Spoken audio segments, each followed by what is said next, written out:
Nestas incríveis conversas banais, by Corinne Farm, eu e as minhas convidadas vamos ser meninas e conversar sobre a infância e a adolescência, sobre o caminho que vamos fazendo. Histórias incríveis, banais, cheiros, memórias, sítios, curiosidades. É viajarmos devagarinho até onde nos apetecer ir. A convidada de hoje é uma pessoa linda e maravilhosa que eu tenho a felicidade de ter como amiga. É a autora de todos os desenhos que tenho tatuados no corpo e são todos lindos e cheios de cor, tal como o seu feed do Instagram. Conversar com ela é sempre refrescante, divertido e leve. E eu acho que é exatamente assim que ela olha para a vida. Bem-vinda, Marisa Seita! Olá!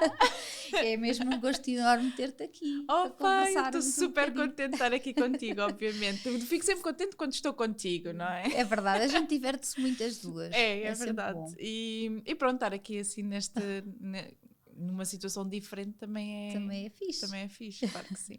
Olha, então vamos já começar assim por mergulhar na infância. Bora. Pode ser? Pode. Quando tu pensas na tua infância, em que sítio é que aterras?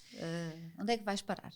Olha, vou parar ao Alentejo, mais precisamente em Santo Amador, que é uma terrinha perto de Moura, ali entre a Marleja, Beja, e que era onde eu passava os meus verões todos. Ia com os meus avós tinham uma charcutaria alentejana em Corroios, e eles iam para lá, levavam-me, e quando voltávamos, o meu avô, uma carrinha daquelas brancas grandes, íamos aos fornecedores todos, íamos buscar o vinho, o azeite, os queijos, os chouriços, as azeitonas, essas coisas. Ser tudo maravilhoso. Olha, não estás a perceber o cheiro naquela carrinha. Exato. Quando íamos. Eu acredito. Mas... E sim, eu acho que vai assim diretamente para aí. São assim memórias que eu tenho muito boas. E uma das memórias giras e engraçadas que o meu avô contava imenso era que uma das coisas que ele fazia era perguntar-me sempre, quando passávamos pelas terras, qual é que era aquela terra que estávamos a passar, que era para ver se eu conseguia exatamente saber as terras que passava.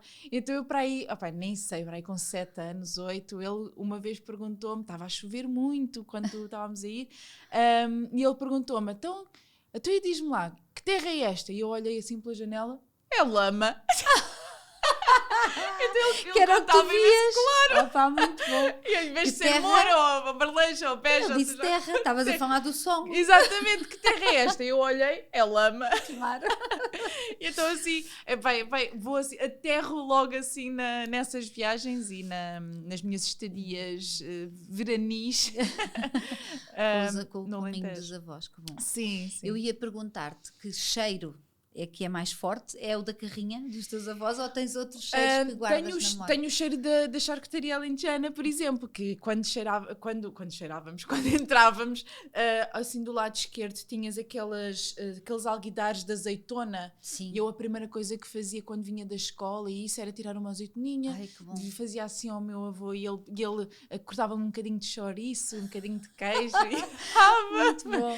E era assim muito, não sei, é mesmo aquele cheirinho assim de charcutaria, aquela comidinha boa que ainda hoje gosto bastante. Olha, e sabor? Além das azeitonas e do chouriço, que sabor bolo é que tu guardas? De bolacha. Ai, que maravilha, também adoro. O bolo de bolacha da minha avó e da minha tia Odete, que é a irmã da minha avó. Acho que é aquele bolo que... É o bolo de bolacha e o bolo de alentejano também, que a minha avó faz, que é o de azeite e mel. Eu nem sequer sou muito, muito apreciadora de mel, mas é assim, aquele bolo sai sempre, é o que eu costumo dizer, deve ter a ver com o sabor das formas e das panelas e das avós, que é sempre diferente. Uma pessoa tenta fazer, mas não dá, nunca fica igual. Nem que seja o amor que elas põem, aquele ingrediente. Acho que sim. Eu já tentei fazer muitas vezes o bolo de noz e canela da minha avó, que era maravilhoso, que nós comíamos e bebíamos um copo de leite simples, fresco, e aquela combinação era maravilhosa, ao fim do dia também no verão. Sim. E já tentei fazer e esquece. Não dá. Faltam ali os perlinhos. Mas tem muitos sabores, sabes? Agora que me fizeste essa pergunta, veio-me assim uma data que tínhamos as tortas, eu lembro-me, e as pupias, que eu adoro pupia. Também, ainda hoje. E também já experimentei fazer em casa, mas as pupias, e as tortas, a torta era, acho que o bolo é feito com o resto da massa do pão, juntam canela, fica assim achatadinho, redondo e achatadinho, e no meio põem açúcar amarelo e canela, e vai assim ao forno, ok. então aquilo fica assim com... Esse nunca provei. E isso com o café com leite, era os meus pequenos almoços de manhã sempre lá na casa dos meus avós, no Alentejo. E epá, eu lembro da minha avó perguntar-me sempre: tu o que é que és para o pequeno almoço? Eu, torta e café. Bem, que maravilha. Adoro. Sabes que a canela, eu acho que... Para já porque é um sabor forte e é diferente dos outros todos, mas a mim, ainda hoje, se eu estou a comer um iogurte com canela, uma coisa básica, mas tem canela, aquilo remete-me sempre para o dia da véspera de Natal, à tarde, enquanto faço os sonhos e as coisas com a minha mãe. Ai, que bom! A tradição, quer dizer, a minha mãe na verdade é que faz tudo, mas a gente está ali ao pé. Sabes que eu tenho essa... imenso e tipo, ela faz os sonhos do princípio ao fim, depois eu vou e passo por açúcar e Exato. canela, estás a ver? Então a canela tem esse poder de me levar sempre lá atrás e sempre, lembrar-me sempre das consoadas todas, que é engraçado. Eu adoro. E depois o bolo da minha avó também era noz e canela. E canela. Portanto, é maravilhoso. Opa, eu adoro, sabes que uma das coisas que eu faço sempre é não trabalhar no dia 23, porque na minha cabeça vou estar a ajudar a minha mãe e a minha avó a fazer doces de Natal. Na verdade eu chego lá e está tudo feito, mas estou lá, só estou assim. E então, o que é preciso? A cheirar aquilo tudo que é maravilhoso. E os meus pais põem sempre uma musiquinha de Natal. Que maravilha. Ai, é tão bom, eu adoro. Eu gosto muito do Natal, não é? Sou assim, gosto muito da tradição de fazer a árvore de Natal em família. É uma coisa que eu quero ter também, não é? Um dia mais tarde.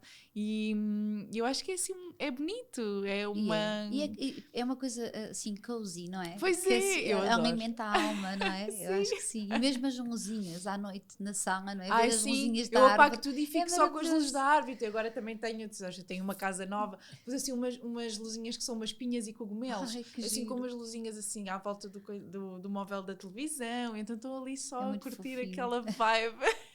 E ponho na televisão a dar, no YouTube aquelas as lareiras. horas de lareira, Pois, mas eu ou ponho. assim de coffee shops a dar assim um jazzzinho, Sim, estás a ver assim, fixe. mas sempre a nevar. Sim, Ai, é tão bom. maravilhoso. Sabes que nós aqui há dias fizemos uma tenda gigante no meio da sala eu para a vi. Maria Leonor. Sim. E então pusemos esses é em direto. É Põe as lareiras. Então aquilo ouve-se, não é? O crepitar da madeira. Da madeira e o estalar. E a luz, parecia que estávamos quentinhos, pá. Aquilo era assim, aquilo mexe com o lareira dos pobres, psicológico. mas é muito bom. Adoro. Olha, e tu, outra das tuas particularidades é que tu, aí por volta dos 4 anos, tu gostavas de cantar o fado. Adorava. A minha avó. Mas punha-me ainda a gostas? cantar. Eu gosto muito de cantar. Aliás, há uma tu coisa gostas que eu muito faço. de cantar. Sim, adoro cantar. E cantas bem. Que já ouvi. Obrigada. Sim, já tive umas bandas e tal. Mas pronto, infelizmente não tenho muito tempo, não é? Por causa das tatuagens. Não... Claro. Mas também arranja-se. Uma das coisas que eu faço e que ninguém sabe é, imagina, estou a lavar a louça e canto um fadinho. Pá, adoro. E a minha avó, e isso lá está, remete muito também à minha avó, porque é impossível eu ir à casa da minha avó, ela estar a fazer alguma coisa sem estar a cantar o fado. Olha, que engraçado. Por exemplo, sei lá, ela é costureira, não é? Sempre foi. E quando eu vou lá para arranjar alguma roupa ou assim, a primeira coisa que ela faz quando se senta à máquina de costura é começar a cantar o fado. E por causa disso, ou mesmo a cozinhar, seja a fazer o que for, e por causa disso eu fui ficando com os fados na minha cabeça, ouvia a cantar e ia retendo desde muito, muito bebê.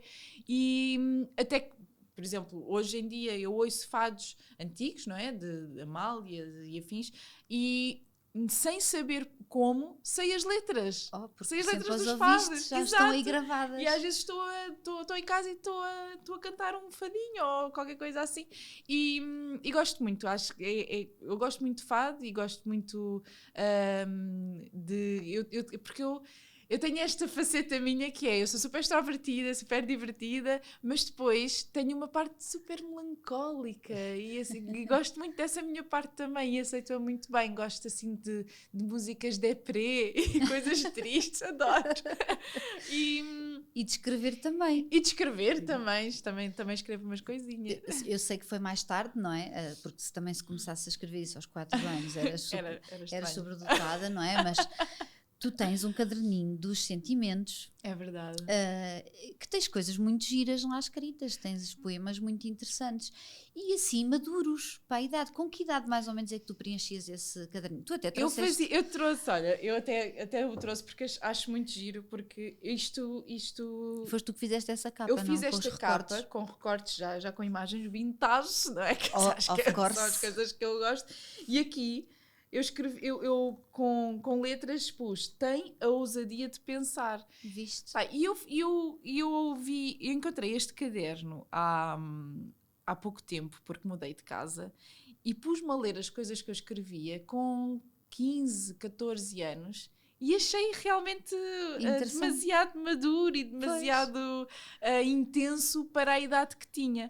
É quase como se tivesse sido outra pessoa a escrever isso, porque isso foi há 15 anos. Pois, tu tens 30. Exatamente. Portanto, é estranhíssimo que eu olho para algumas coisas que escrevi e realmente parece-me assim, pensamentos muito, muito maduros e muito à frente para o que eu estava...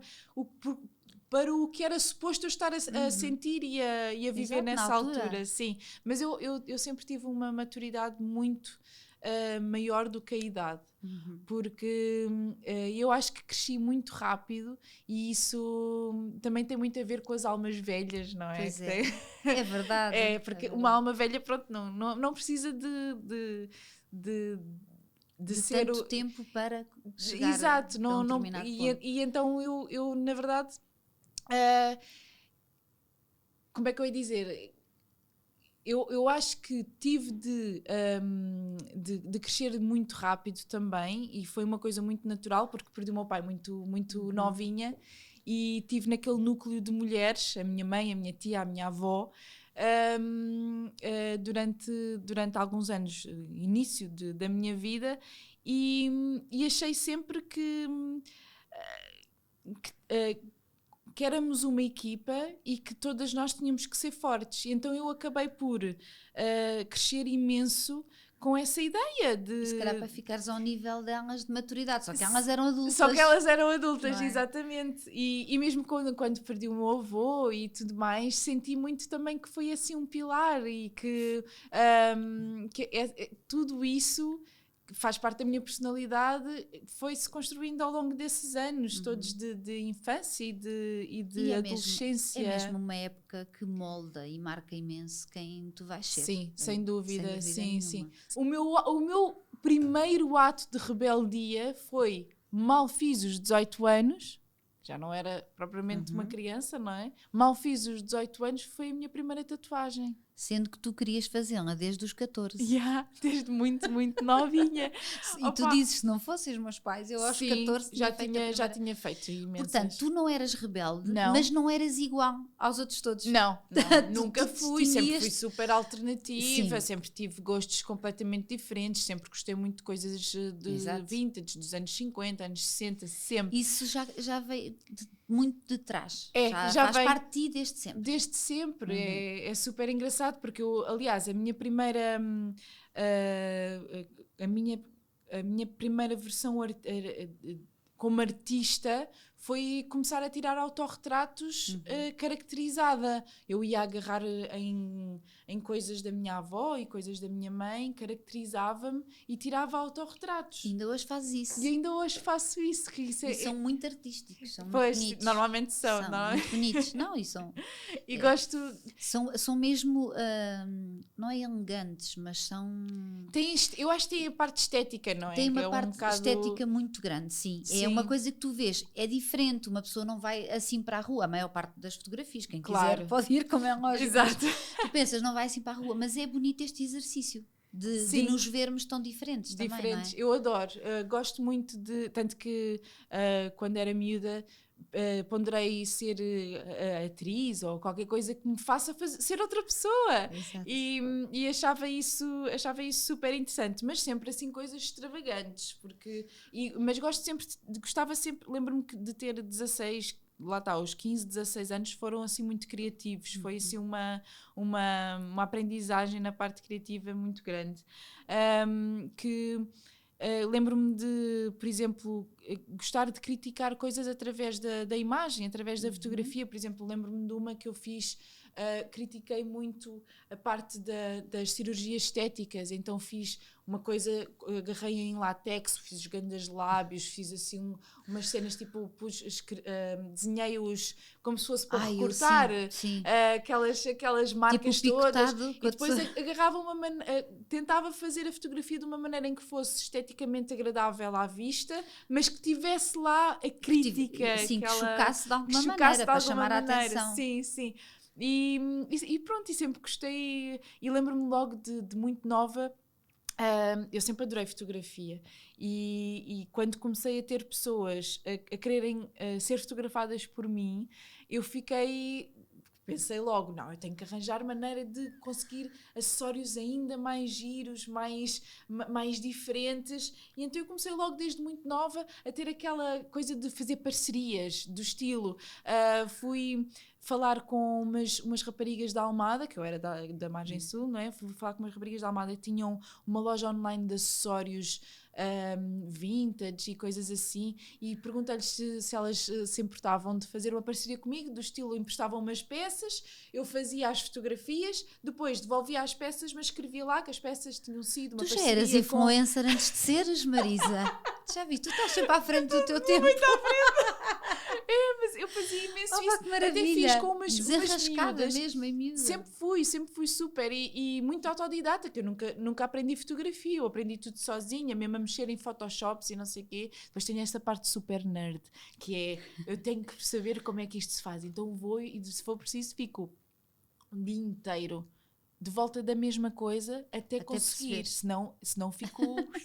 E isso aconteceu, por exemplo, quando apareceram os filtros do Instagram. Sim. Estávamos na pandemia e eu assim, eu tenho que saber fazer isto. Fui logo YouTube e não sei o quê, perceber como é que se faz e tenho que ir buscar não sei o quê para moldar entre tridimensionalidade e papapá. E pronto, são os meus momentos autistas, não é? Porque acho que todos os artistas têm os seus momentos assim mais... Porque tu fizeste a tua primeira tatuagem aos 18, mas logo aí baixou-se aquela vontade imensa de ser tatuadora. Sim. E tu a partir daí já não olhaste para outras profissões, não consegui ver mais vocações, nada. Porque era aquilo. Sim, e isto aconteceu porque estava a fazer estas florinhas, não a que está atrás, só mesmo as florinhas. Foi a minha segunda tatuagem, porque a primeira foi aqui atrás, não havia.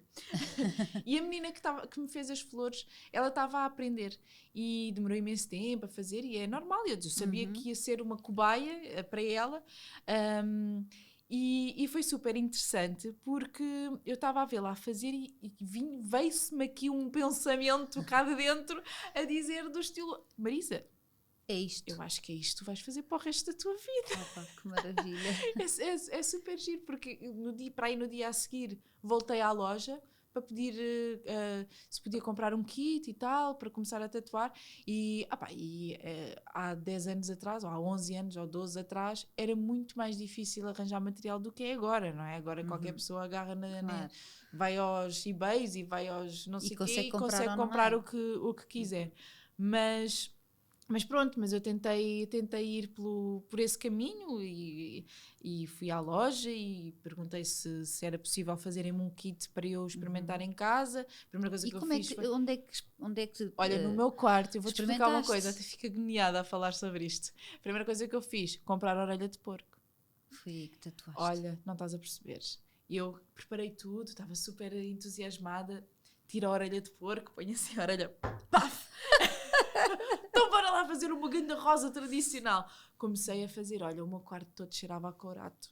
E eu assim, eu fazia uma, exato, fazia uma linha que fica, fazia outra, não dá. Portanto, tirou todo o glamour. Olha, tudo, não estás a perceber, foi horrível a minha primeira experiência com material. Depois disso, se continuaste é porque era mesmo o teu caminho. O que eu fiz foi passar para o meu courato.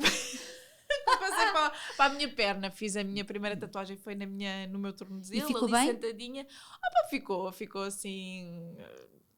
ficou... Claro que não é o desenho, o traço que tens hoje. Claro, mas obviamente, mas até me safei e pronto, e depois felizmente tive muitos amigos e familiares que me ajudaram imenso e que me apoiaram nesta minha decisão de ser tatuadora. Depois fui para uma loja e pronto, e depois abri a Ink and Wheels em 2015. Olha, agora estavas a falar da orelha de porco e eu lembrei-me de um dos episódios incríveis que tu partilhaste comigo, que tinha a ver com as aulas na faculdade, com as dissecações. Sim. Queres partilhar? Posso partilhar. É porque me fez lembrar. Não, eu acho lindo, porque ninguém sabe isso. Ninguém conhece essa minha faceta curiosa acerca do corpo humano. Eu sempre adorei o corpo humano. Aliás, eu adoro pessoas. Obviamente prefiro as pessoas vivas. De preferência vivas. Eu não sou nenhuma psicopata, eu juro. A verdade é que quando eu estava na faculdade tínhamos anatomia, só que era anatomia profissional, anatomia superficial. E essa anatomia superficial serve exatamente para conseguirmos esculpir bem um corpo humano, sabermos onde é que estão os músculos, os ossos, essas coisas todas. A verdade é que eu descobri, a Marisa Ninja que há em mim, descobriu que a Faculdade de Belas Artes tinha um protocolo com a Universidade de Medicina. Não me lembro qual é que era o nome da faculdade, mas era ali ao pé de... um bocadinho mais... ao pé do Martim Muniz. Não, assim mais para cima... Estás a ver a ginginha? Sim, eu sei que fui à ginginha depois, para tirar o cheiro. Exato. Mas, ou seja, eu desci para ir para a ginginha, por isso é para ali é uma faculdade que está aí, opá, não me recordo agora do nome, é uma faculdade de medicina onde fazem então dissecação de cadáveres. Ou de Será cadáveres. que é de medicina legal mesmo? Não, eu acho que não, eu acho que é mesmo medicina. Não, pronto, não me estou a recordar agora qual é que é o nome da faculdade. E eu, quando me apercebi que havia essa possibilidade de ir assistir às aulas, bem, passei-me, eu assim, não acredito, isto é uma oportunidade que eu nunca vou ter na vida, a não ser que realmente me torne uma psicopata. Exato, mas não estava nos planos. Exatamente, é uma serial killer. E então eu falei com a minha professora de anatomia e disse, professora, é assim, eu percebi que há a possibilidade, eu gostava muito de ir assistir às aulas. Ela, claro, não há problema nenhum, é só ir ver quando é que são as aulas, a gente faz aqui o protocolo. Ok. Então lá fui eu. A verdade é que foi uma experiência incrível. Nós, eu não sei se devo estar a contar isto ou não, mas não quero ferir suscetibilidades, mas tínhamos Fica 4... já o aviso. Pronto, se quiser, agora passa 2 minutos passa... à frente na conversa. Tínhamos quatro corpos, não é? Cada um com uma parte aberta diferente. Tínhamos a parte uma do braço, outra do peito, uma perna. E a verdade é que a carne humana é igual a frango. Tipo, eu olhava, olha, não estás a perceber? Eu assim, nada me fez confusão, porque realmente era muito, muito parecido. Nós e animais somos iguais. Eu olhava para o músculo da nossa coxa, por exemplo, e parecia uma perninha, aquela parte do frango, sabes? Rosinha. Mas continuaste a comer carne, Marisa. Não, eu cheguei a casa e tinha carne à bolonhesa para jantar. E eu disse ao mãe, por favor, vamos só comer o esparguete. Pode ser. Muito bom, por acaso, desse dia fez-me confusão comer carne. Depois de ter ido à primeira aula. A partir da segunda, terceira já foi mais tranquilo. Obviamente é uma experiência que me marcou imenso, porque é uma oportunidade, lá está, que não tens, a não ser que sejas médico mesmo, ou que estejas na área da medicina. E eu adorei a experiência, adorei. E se fosse possível, aliás, a primeira coisa que eu fiz quando lá cheguei foi, eu posso fotografar? E eles disseram, não, desde 2008 que não se pode fotografar as aulas de dissecação. E eu, exato. Imagina, eu queria só ter fotografado pequenos pormenores muito pertinho, nada assim, claro. mas gostava muito de ter memória em fotografia dessa minha experiência e não foi possível, está mesmo só na minha cabeça. Porque eu depois tenho um grande problema, que eu tenho uma grande falta de memória. É uma das coisas que mais me assusta, na verdade.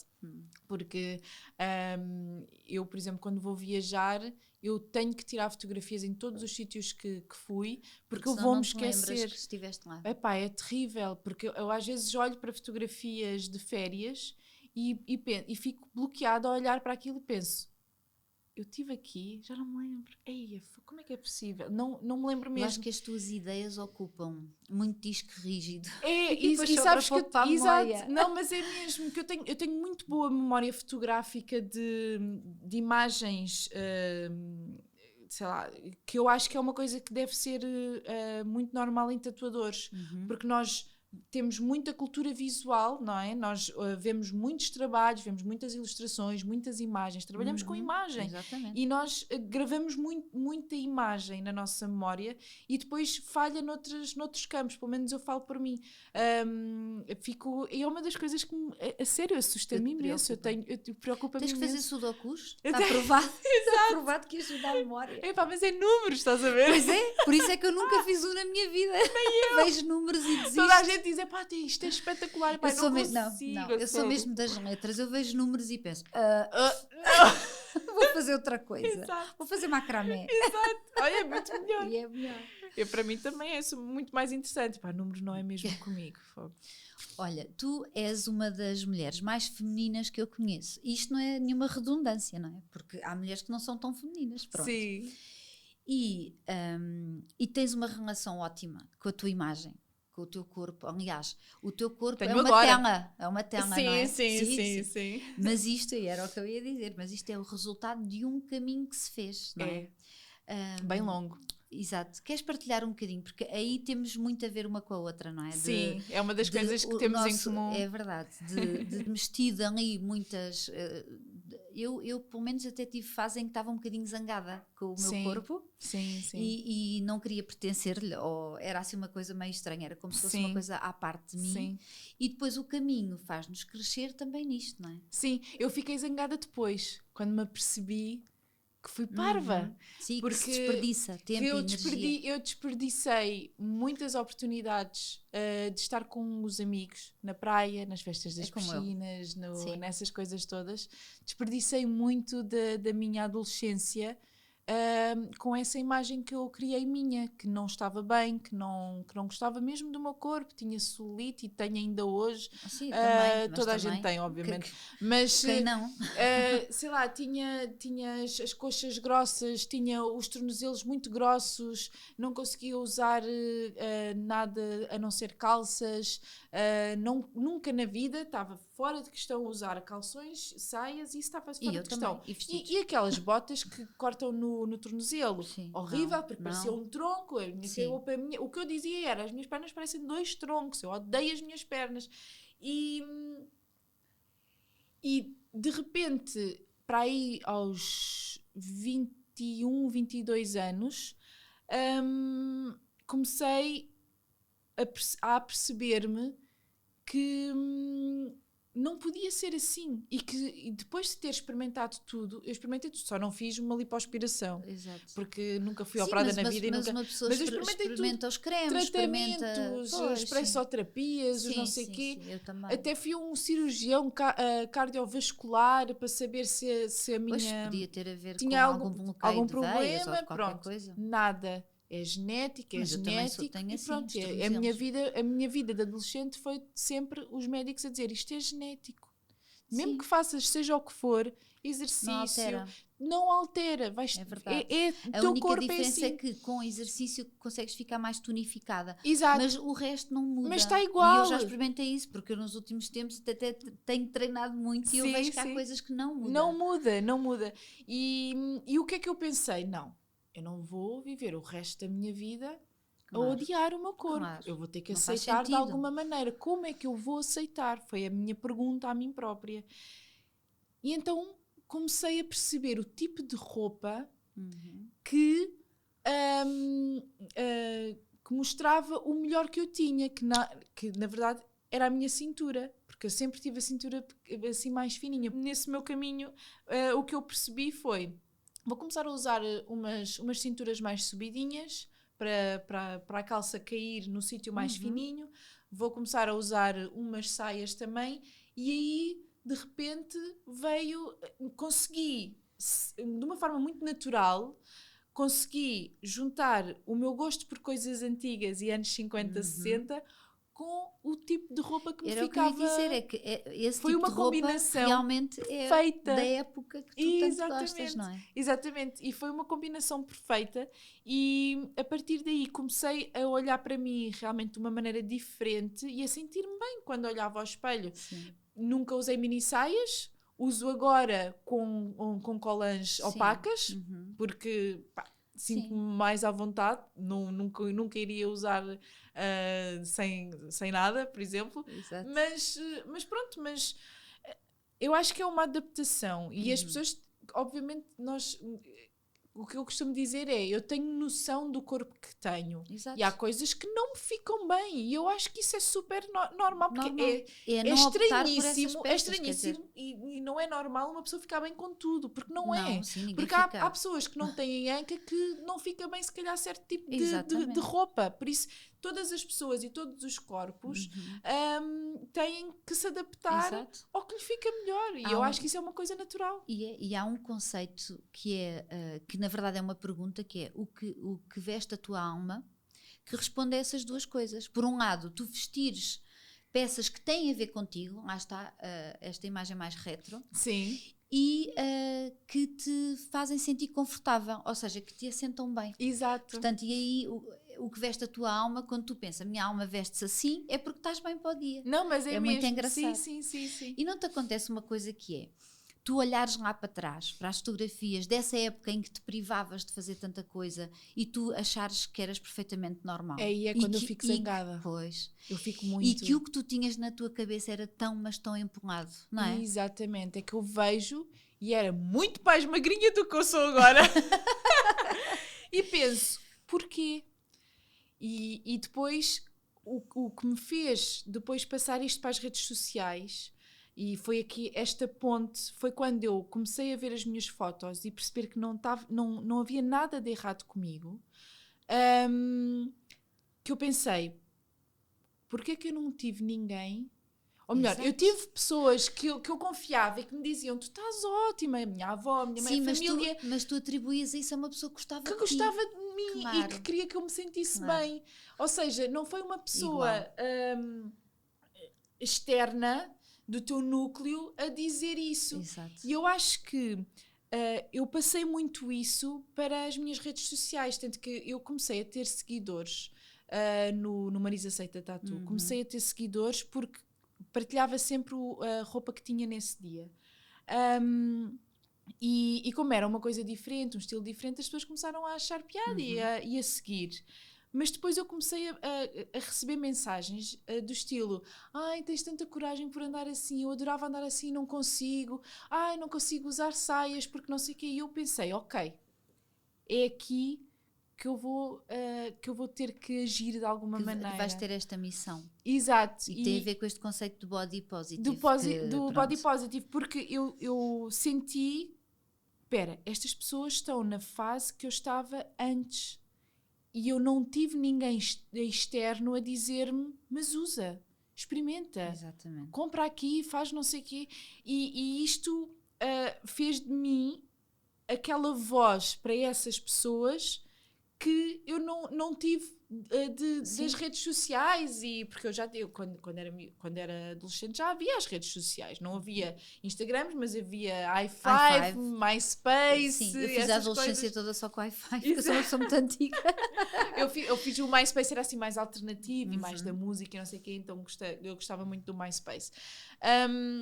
E a verdade é que não havia pessoas para seguir com essa ideologia body positive e a dizer-me, olha, podes ter o corpo que quiseres, tu vais estar bem desde que te sintas bem contigo. Até existe muito o contrário, não é? De mostrar só um mundo perfeito que toda a gente sabe que não existe em vários quadrantes, não é? Só em relação à roupa, em tudo. Aliás, uma das coisas que eu faço e que me dá mais gozo é mostrar os meus fails, do estilo estar a tirar uma foto e cair-me o cenário em cima. Pá, eu sou incapaz de não partilhar isso. Exatamente, Porque eu acho que é muito bom.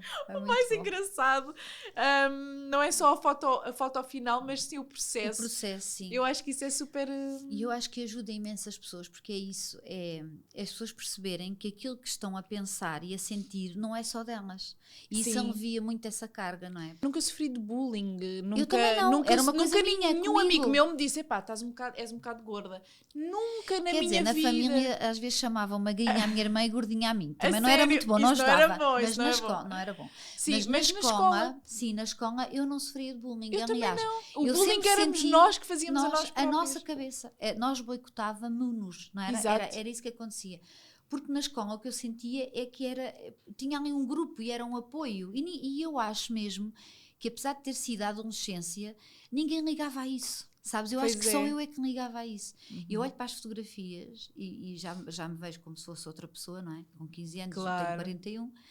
E olho e digo assim, eu tenho até pena desta miúda, pá, que deixou de viver tanta coisa por uma coisa que tinha na cabeça e não nas ancas ou na barriga. Exatamente. Não é? Eu sinto exatamente o mesmo. Fico zangada e fico triste. É isso, é triste. E dá-me mesmo vontade de falar com ela, de falar com a Marisa de 15 anos, 14, que odiava ver-se ao espelho. Dá-me mesmo vontade de dizer, acorda, estás ótima, vai fazer aproveita tudo, vai a tudo. Exato. Por outro lado, eu acho que isto também nos faz o que somos hoje, não é? Sim. É a nossa personalidade e tudo mais, a nossa capacidade de dar valor a certas coisas, também vem dessa Marisa super insegura com ela própria. E eu acho que também é bom sentirmos essa conquista, que houve uma certa fase da nossa vida que de repente deu ali uma viravolta e que fez de ti a pessoa que és agora e que és segura do que fazes, és segura de ti, da tua imagem, tens a tua personalidade bem definida e isso é ótimo também, é sentir essa conquista. É verdade. E é uma conquista pessoal, não é? Sim, e é quase é algo que não tem preço.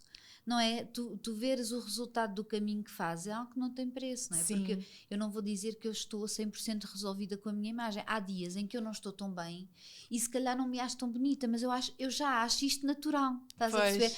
Porque na maior parte dos dias eu gosto do que vejo ao espelho, sim, portanto está tudo bem. Mas imagina, nós somos humanos, não é? Nós não estamos sempre com o mesmo feeling, com a mesma vibe. Claro. Eu tento estar sempre contente, feliz e acordo e uma das coisas que eu faço é dormir muito bem. Eu acho que isso é super importante.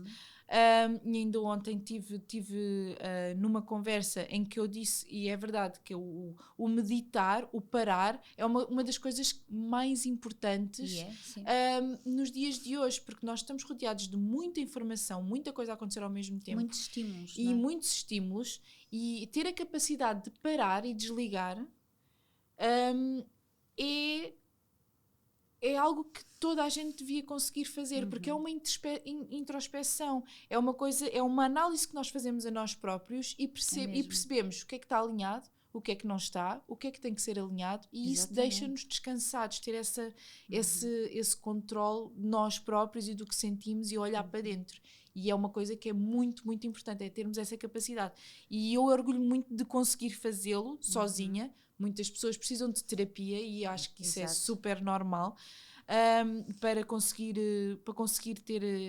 alinhar-se a elas próprias, porque é preciso aprender. E a verdade é que eu consegui aprender sozinha, mas é natural que não se consiga. É natural que não se consiga. E cada um deve ter a sua estratégia, arranjar a sua forma. Sim, imagina, eu não medito, eu não faço nada disso. O meu meditar é ouvir uma musiquinha muito baixinha parar, e estar só respirar.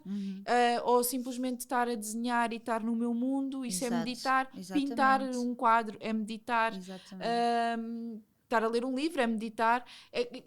Há várias maneiras de parar e de nos desligarmos do mundo lá fora, e eu acho que isso é um truque ótimo, assim um life hack mesmo para estarmos bem. Eu senti necessidade de me colocar na minha agenda. Ou seja, houve uma fase da minha vida e que teve a ver com isto tudo, passar a gostar Sim. mais de mim, por exemplo, de fazer exercício, não para ficar magra, mas para me sentir bem e saudável, para mim é super importante. E eu comecei a pôr na agenda, assim como punha as reuniões e os trabalhos que tinha e os prazos e essas coisas todas, punha também tempo para ler, parar 10 minutos para respirar, só. Ai, que E então, bom. a partir Isso é, o tempo para o isso é macramé, ótimo. macramé é uma meditação que tu Pois fazes é. enquanto estás a dar os nós e tu não consegues pensar em mais nada, porque tens que contar os nós, Exatamente. Resulta muito melhor para mim, isto também cada um deve encontrar a sua estratégia, resulta muito melhor para mim meditar enquanto faço coisas, em que estou muito concentrada, porque se eu Exato. paro só e fecho os olhos, vem a lista de compras, Vem tudo, tudo, sim. o que é que eu tenho, Muitas não vezes entreguei, não dá. eu devia ter publicado às 13 e agora só E vou agora? publicar às 6, sei lá, coisas assim, pronto. Sim, Mas sim. acho muito importante cada uma encontrar o seu caminho. Sim. E é isso que tu dizes, também é muito importante perceber que a pessoa que somos hoje é a soma de tudo o que aconteceu lá atrás. Pois é, mas é E mesmo. uma casa não se faz pelo telhado, portanto a nossa estrutura vem de lá. Vem de lá. Pronto, e sim. agora se calhar começamos a construir o nosso telhado e a Exato. gostar muito de ver a nossa casinha, mas é isso. Não é? É, mas é uma conquista. Eu posso Mesmo. dizer que estou numa fase da minha vida que sou feliz. Estou bem.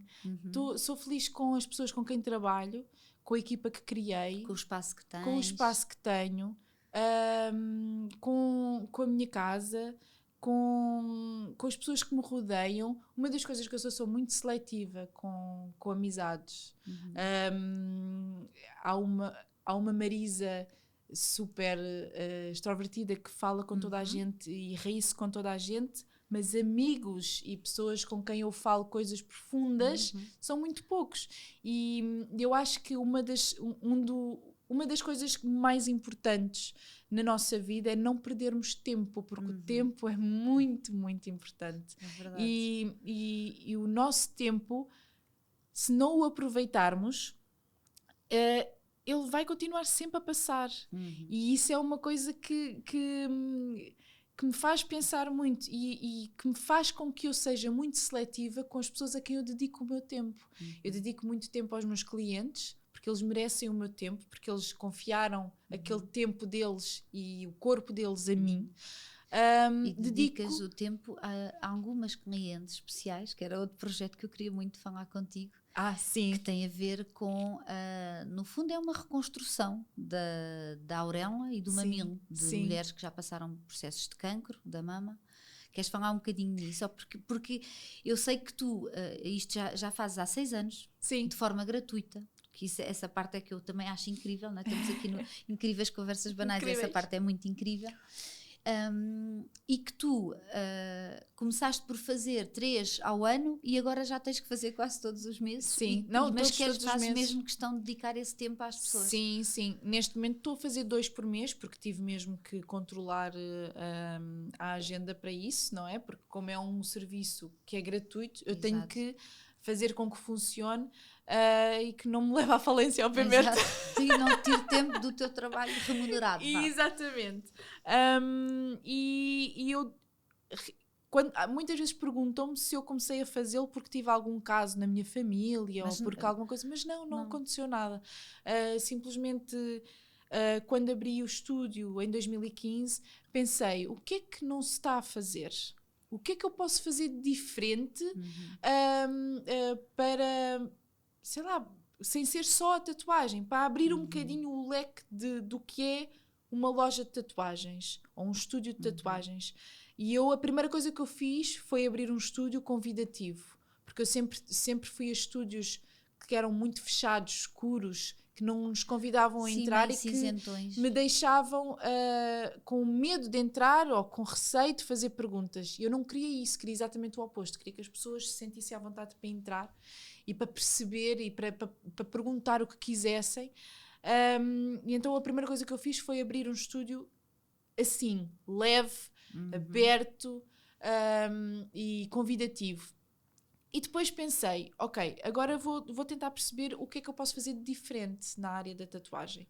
E quando, numa das minhas, lá está, tempo de cultura visual, andava à procura de coisas e de inspiração e tudo mais, vi que um rapaz tatuador na Austrália fazia essa reconstrução de mamilo, tanto a pessoas que têm parcialmente o mamilo, como pessoas que não tinham mesmo nada, que sofreram uma mastectomia. E eu olhei para aquilo e pensei, calma lá, consigo fazer isto, só tenho que arranjar uma cobaia primeiro. Exato. E consegui a mãe de uma amiga, e a verdade é que correu super bem, ela confiou imenso em mim, eu estava super nervosa, obviamente, porque é uma tatuagem de muita responsabilidade, são todas. São todas, mas esta tem mexe uma fragilidade maior. Exato, mexe com a autoestima de uma pessoa. Se bem que todas as tatuagens mexem com autoestima, sim, mas esta é uma coisa particular. Exato. E a verdade é que ela pôs-me super à vontade e eu só tenho a agradecer-lhe por isso. E correu super bem. E eu queria ter aquele serviço como outro qualquer e seria paga e tudo mais. O problema é que quando ela viu ao espelho o trabalho feito e ficou tão emocionada e tão feliz. E eu me apercebi, foi assim, em frações de segundos, apercebi-me de uma data de coisas e tive assim uma avalanche de sentimentos, percebes? E a primeira coisa que me veio à cabeça foi: eu não sou capaz de cobrar por isto. E a verdade, na altura, eu não tinha assim tanto trabalho, porque estava a começar. Exato, e não trabalhava o que trabalho hoje. Mas eu pensei do estilo: eu tenho que arranjar maneira de me organizar para oferecer este serviço, porque eu não consigo cobrar por isto. Como é que é possível? Eu tenho nas minhas mãos o poder de dar e devolver a autoestima a uma pessoa. Que é tão importante. E eu adorava ter esse poder antes, não é? Exato. Depois de termos de tudo isto que nós falámos sobre a autoestima e gostarmos de nós, fazer com o meu trabalho e com as minhas mãos essa transformação e esse, como elas costumam dizer-me, o fechar do capítulo, de um capítulo difícil da vida delas, foi assim... Epá, não há palavras, eu não consigo expressar por palavras. Tu até tiveste uma destas mulheres até disse que ia voltar a fazer topless. Que era uma coisa que ela fazia antes, deixou de fazer e que agora ia fazer. Portanto, ela gostou tanto do que viu ao espelho que ela disse: vou voltar a fazer topless. Sentiu-se segura e à vontade e com autoestima para voltar a fazê-lo. E isso deixa-me com é um projeto muito bonito mesmo. O que é que me deixa super feliz? Estar a quebrar barreiras entre tatuadores e médicos, por exemplo. Exatamente. Porque já são os médicos que dizem, e os cirurgiões e a parte da medicina, que aconselha a virem ter connosco. E isso para mim é uma conquista enorme, porque há sempre aquele estigma, não é? De, por exemplo, os dermatologistas e os tatuadores, não é? Os dermatologistas odeiam tatuagens e já não é assim. Olha, nós estamos aqui a entrar na reta final da nossa conversa. E tenho aqui, já viste, passa muito rápido estas conversas, porque são boas. Claro. Pelo menos eu acho que são boas. Quando hoje em dia te olhas ao espelho, que mulher é que tu encontras? Olha, eu encontro uma mulher que conquistou muitas coisas, que é feliz, e que encontrou um mind statement espetacular de vida, que olha para a vida de uma maneira leve, a tentar ver sempre a parte positiva de tudo e com uma inteligência emocional que me deixa orgulhosa. Muito bem, que bom. É verdade. Que bom ser assim. Sim, olha, tens aí um presente à tua direita da Corinne Farm. Ai, pois tenho. Tens aí um cabaz. Queres que eu tire? Podes tirar, é como tu quiseres, podes tirar. Está muito recheado. É muito pesado, toda a gente diz isto, é muito pesado. Deixa-me ver. Tens aí muitas coisinhas boas. Sabes que é e o tu meu queres único muito gel... atenta à pele e à qualidade. Sim, o gel de banho que eu uso. Aliás, ele deve estar aqui. É este. Não, este é o Esse é o shampoo. shampoo. Mas Sim, é mas há Mariel uma. também. Sim, há uma embalagem. Que eu sou viciadora em cheiro de bebê. Tipo, tudo de talco e de cheirinhos de Sim. bebê e coisas assim. Adoro tudo. Pronto, Mesmo os tens aí. perfumes e tudo são sempre assim muito de... Exato. assim, Aquele aqueles cheirinho. aromas Muito bom. de bebê. Adoro. Olha, para terminar, eu vou-te ler aqui uma história, pode ser? É pequenina. Ah, é? Sim, vou partilhar Então contigo, vá, pode bora. ser? Sim. Era uma vez uma menina que nasceu em 1991, mas claramente devido a um erro na Matrix. Já que sempre pertence a outra época, algures em 1950. E a outro um cão, provavelmente a uma Miami ou um Los Angeles da vida. O seu nome nunca se escreveu em Arial ou Times New Roman, mas num lettering rockabilly, ousado, de preferência em neon colorido. Adoro. Cresceu e fez dos nossos dias os seus, mas trouxe lá as curvas dos objetos, as cores vibrantes, os marinheiros e os lutadores, as pin-ups ao estilo Betty Boop e as revolucionárias feministas. Trouxe também as flores, os gatos, as palmeiras e tudo o mais que lhe apeteceu. Há muitos anos, uma senhora disse-lhe que ela tinha nascido para marcar as pessoas. Não sabia, era de quantas formas isso iria acontecer. Ai, que bom! Obrigada por esta conversa, Marisa. Oh, obrigada eu. Adorei. Ai, quero muito essa história para mim. Obrigada. Obrigada, Catarina. Sabes que eu te adoro muito. E eu a ti.